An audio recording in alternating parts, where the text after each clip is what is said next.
السلام عليكم ورحمة الله وبركاته. بسم الله الرحمن الرحيم.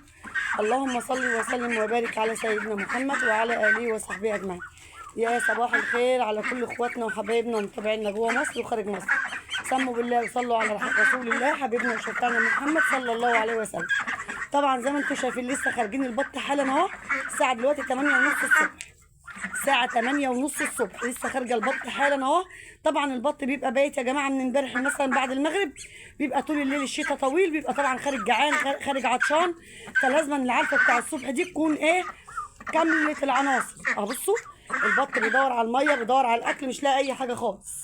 طبعا انا مجهزه له كل حاجة لان انا عارفة ان بيبقى خارج جعان، وخصوصا البط البيور الفرنساوي ده بيبقى خارج ملهوف على المية وعلى الاكل. بصوا البط البيور الفرنساوي يا جماعه دلوقتي اللهم صل على النبي عنده 46 يوم، والبط اللهم صل على سيدنا محمد المسكوفي 71 او 72 يوم.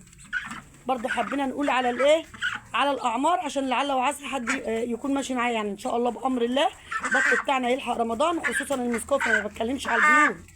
البيور الفرنساوي يوم 25 واحد هيتم شهرين ان شاء الله. 25 واحد الشهر ده هيتم شهرين. لكن المسكوفي من عمر 3 شهور ونص 4 شهور تذبحي منه، وعايزه تسيبيه سيبيه وقت ما تذبحي منه في اي وقت. هو بيشيل وزن زياده، لو سبتيه بيشيل وزن اكتر كمان. يعني بسم الله ما شاء الله الذكر بيشيل 7 كيلو 8 كيلو ساعات 9 كيلو، النتايه بتشيل 6 كيلو 5 كيلو. المسكوفي يا جماعه انتوا عارفين بيشيل احجام كبيره عن اي بط. اكتر بط بيشيل احجام وزن تقيل في جميع البط كله المسكوفي. وفي بقى في مولر اللي هو المحلي برضو بيشيل يا جماعه، والمولر اللي هو بعين حمراء. بس احنا بنتكلم بقى على حاجه وزن وطعم، حاجه وزن وطعم، وحاجه ملهاش مده. يعني حاجه ملهاش مده ممكن تذبحيها في اي وقت، يعني ممكن تسيبيها تذبحيها. لكن طبعا المولر والبغال والبيور الفرنساوي اللي قدامكم دي، الحاجات دي كلها لها مده معينه لازم تذبحيها فيها. حلاوه المسكوفي والبلدي ان انت بتسيبيهم وقت ما بتذبحي اي وقت، شهر 2 3 سنه. لكن الحاجات التانية دي لازم لها مده بتتذبح فيها. المهم انا مجهزه لهم طبعا الميه اهي، غسله البوله ومجهزاها لان انا عارفه ان هم خارجين جعانين. غسله البوله ومنضفاها وغسله ومليها لهم ميه. وادي اللي هي العلفه بتاعتنا عاملاها لهم زي ما انتم شايفين. اللهم صل على النبي اهي. تاني يا جماعه الخلطه دي مكونه من ايه؟ علف صوبر 21%، سن فول اللي هو الفول بتاع الطعميه بس مكسر، دي شيشه، عيش مدشوش اللي هو العيش الناشف، صدف، ملح طعام. الخلطه دي مكونه من الحاجات دي كلها، ممتازه جدا. ورده نسينا الرده. دي الخلطه اللي انا بعملها للبط. يا دوبك انا بنسم الرده بشويه ميه وبقلبها على بعضهم، بنقلب كله على بعضه وبنحط لهم الاكل. ممتازه جدا جدا الخلطه دي يا جماعه، زياده الوزن وبتخلي الريش بتاع الطيور ينمو. يعني الرده كمان بتساعد ان الريش بيطلع بسرعه للبط. والحمد لله ما عنديش افتراس، ما عنديش اي حاجه من فضلك يا رب. الحمد لله ما فيش اي افتراسات، ما فيش اي حاجه، لان التحديقه اللي احنا حاطينها على العلفه على الخلطه دي كلها ممتازه جدا. ملح الطعام، وطبعا الصدف غني عن التعريف، كله كالسيوم طبيعي. وطبعا مع الاملاح المعدنيه والكالسيوم اللي انت بتحطها في الميه مرتين في الاسبوع اللي هي الديكالفوس، انت بتظبطي الوجبه بتاع البط بتاعك. طبعا الناس بقى اللي عايزه بتقول لي مثلا لو في لا قدر الله في فيروس في حاجه وعايزين نحط حاجه كوقايه للبط، كوقايه للفراخ البلدي يا جماعه. بصوا ده بتادين جروح عندي بقاله دلوقتي يجي شهر ونص والله ولا شهرين بعد ما جبت البط المسكوفي ده على طول. بتادين جروح في الاسبوع مرتين 3 بحط سنتي على رتل الميه. عندك رافع مناعه من عند البيطري، حط 2 سنتي مع بتادين الجروح. حد هيقول لي بتادين الجروح مع رافع مناعه مع بعض في نفس السقايه؟ يا جماعه، سنتي بتادين جروح بشري على 2 سنتي رافع مناعه على سقايه رتل. عندك سقايه 2 رتل هتضاعفي الكميه، عندك سقايه 4 رتل هتضاعفي الكميه. المهم هو سنتي بتادين جروح بشري على 2 سنتي رافع مناعه على سقايه رتل. وتحطي مرتين 3 في الاسبوع. الحاجات دي ممتازه جدا جدا ورافع مناعه، وكمان بتحافظ على الفراخ وتحافظ على البط من الفيروس من الميكروب من حاجه. حطي كوقايه، مش لازم يكون عندك مرض او الفراخ او البط عنده عيا عشان تهتمي. احنا بنحط الحاجه دي كوقايه. انا بحط الحاجه دي يا جماعه كوقايه. انا هحط دلوقتي على الميه اهو، اجيب السرنجه وهعاير بيها السقايه بتاع دي، بتاخد 6 رتل. بالسقايه ال4 رتل بملاها وقبل نصها تاني ميه، بتاخد 6 رتل ميه. هنحط 6 سم بتادين جروح بشري عليها. اهو يا جماعه بصوا، حطينا اهو 6 سم بتادين جروح بشري عليه كوقايه لحاجتنا، كوقايه لحاجتنا، كوقايه يا جماعه للحاجه بتاعتنا، كوقايه للحاجه بتاعتنا. ماشي اهو، مش هتخسري حاجه. عندك مثلا كلور اللي هو الكلور الازايز، حطي غطا كلور او غطاين كلور على سقايه 6 رتل، بيطهر معده الطيور من اي ميكروب من اي فيروس. ممتاز جدا الكلور برضه، بس احنا بنقول الاقوى والاحسن اللي بتادين الجروح برضه، بس اهم حاجه تهتمي وتحطي. المهم البط جعان، سموا بالله وصلوا على رسول الله، نحط له الوجبه بتاعته عشان هو شكله كده جايب اخره عمال بصوا يعكرت في الارض مش لاقي اي حاجه اصلا. بص عايزه اقول لكم، اول ما حطيت الميه جم على الميه لسه حتى الاكل حالا هناك هيد كله هيد. هروح بقى على الاكل. بصوا اول ما حطيت الميه بيبقوا خارجين يا جماعه عطشانين وجعانين. بصوا اللي هناك اهو، بصوا البط كله راح عند الاكل اهو، بس في طبعا في بط بيبقى عطشان بيشرب اهو. الوجبه بتاع الصبح دي يا جماعه لازم اساسيه للطيور.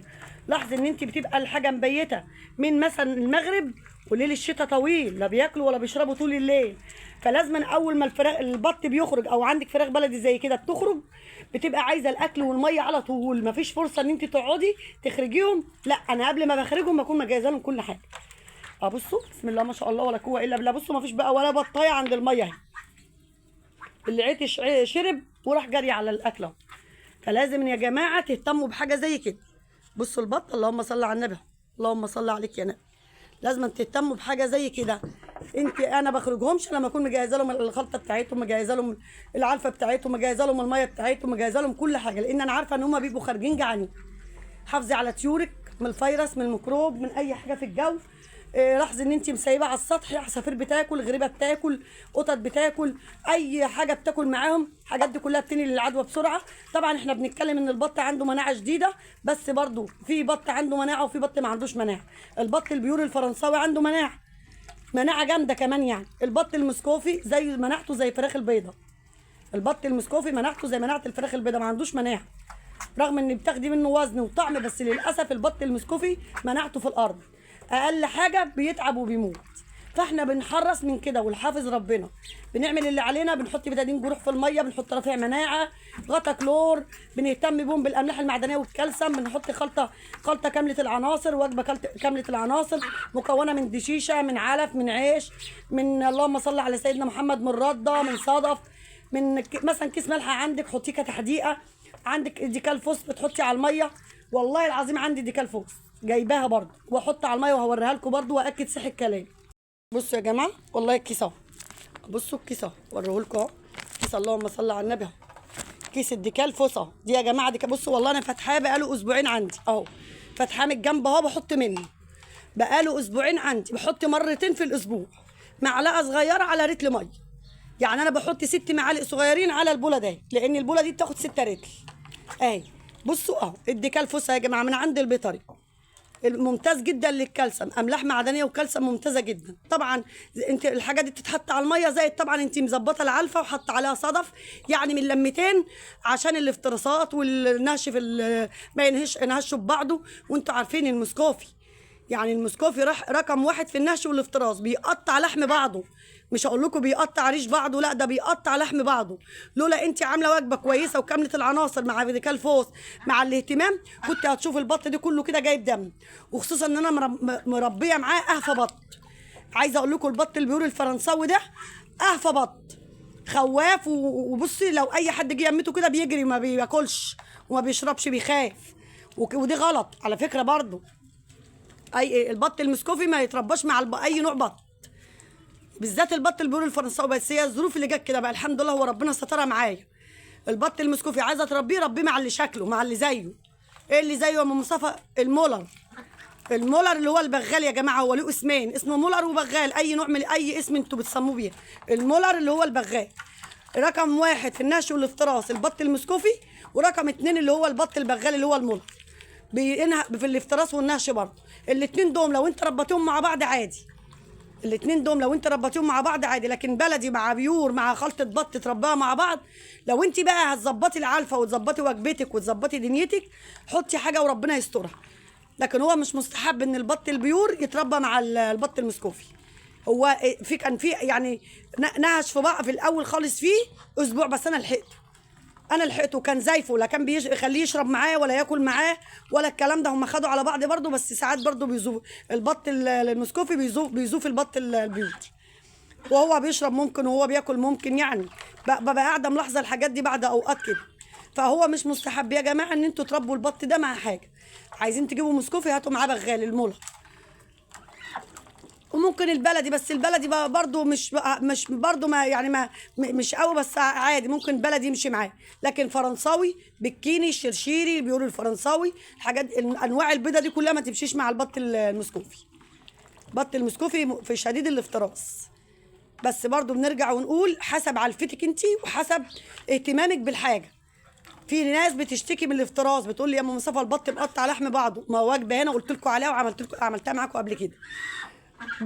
البط عنده فيروس زي ما انتم شفتوا، بتدين جروح رافع مناعه، من اي رافع مناعه اي اسم من عند البيطري هاتيه. املاح معدنيه وكالسيوم وريتها لكم. انا مش ساكته عشان ما اسيش واتعب نفسي، اريح دماغي. مش مشكله، مصاريف بمصاريف.